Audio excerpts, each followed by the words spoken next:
काय चाललंय तुझं? 2 दिवस झालं कॉलेजला येत नाहीयेस. तुला माहितीये किती शोधलं मी तुला.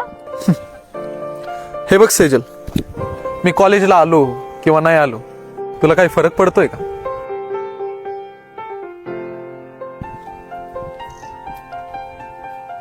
अरे मूर्ख, मैत्रीच्या नात्याने तरी फरक पडतो ना.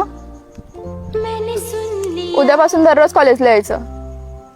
के साथी प्यार का मुझे चुन